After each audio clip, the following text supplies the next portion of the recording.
matters of the dunya.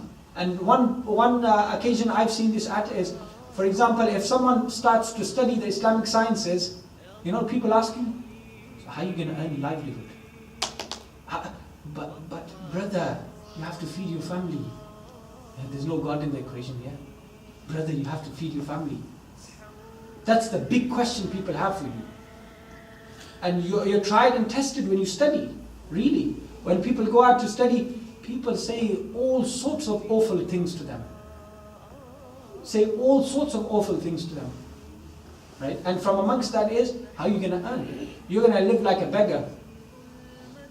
And no one who ever studied this religion with honor, except that Allah gave them honor more than anyone else. Our teacher, Shaykh Mohammed Buti, rahmatullah alayh, he said, I heard this directly from him.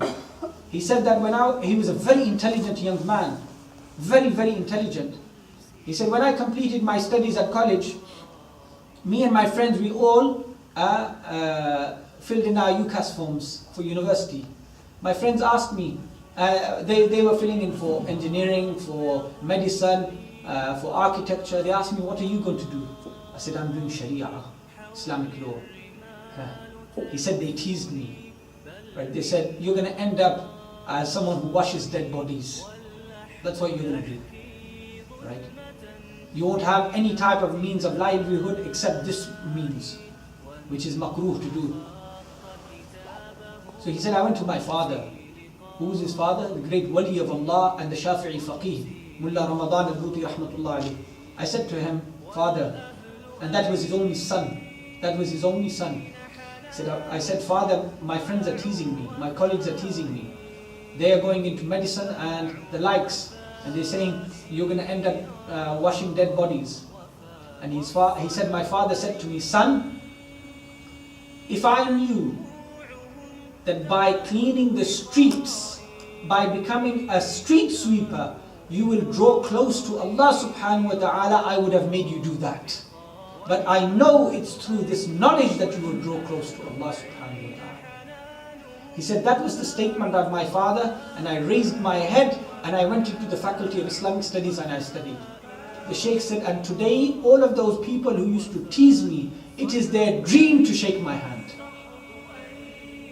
He said, it is their dream to shake my hand. He said, I'm not boasting about myself, but I'm boasting about the religion of Allah subhanahu wa ta'ala and its honor. He said, it's their dream to come and shake my hand. They want to know how to get to me. Because the Shaykh was very famous. He had thousands of students. To reach the Shaykh was not easy. So what do people look at? You're going to study Islamic studies, what are you going to get out of it? What dunya are you going to get out of it? They're not bothered about what you get in the akhirah, that's over there, that's once you're dead. You want to know what you're going to get out of it here.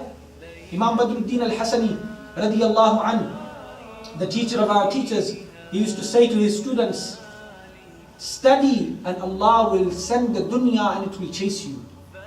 His students said, we studied and we saw that the dunya is chasing behind us and we don't want it. From amongst his students was our teacher Shaykh Saleh Farfour radiyallahu anhu. He said, we studied and the dunya chased us. He said to his students, study and the dunya shall chase you. And from amongst his students was Shaykh Razzaq Halabi rahmatullah alayhi. He said, we studied and the dunya is chasing us, but we don't want it. He said to his students, study and the dunya shall chase you. And from amongst his students was Shaykh Fawaz and Namir, who said to us, we studied and I was the poorest of students, he said, and the dunya is chasing me and I warden it off and I push it away. What people look at is what's in it for the dunya. What Allah wants us to look at it is what's in it for the akhirah. What's in it for the akhirah? That's the question. Leaving his children in a barren, empty land, desert in Mecca, they didn't ask what's in it for the dunya. They asked, if Allah is pleased with this, we're pleased with it. If He's happy with this, then that's fine. And Allah gave them so much that the entire world is living off it now.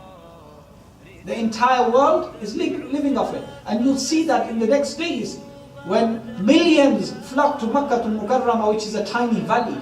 How can it encompass millions? How can it feed millions? How can it give shelter to millions for the dua of a prophet who didn't look at material of the world, he looked at the pleasure of Allah subhanahu wa ta'ala and the next world.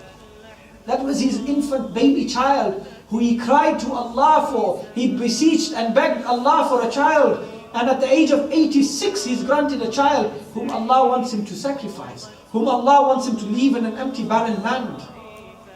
But he didn't see, he didn't look what's in it for the dunya. He said, what's in it for the akhirah? And you know those people who look at what's in it for the akhirah, then Allah gives them so much of the dunya, they get fed up of it. They push it away, they say, we don't want it. The dunya begins to chase after them. If they stamp their feet upon the earth, it becomes gold and silver. If they stamp their feet upon the earth, it becomes gold and silver. So the problem that we have in our times is parents, the first thing on their mind is, what's in it for the dunya? Let me get into the best school.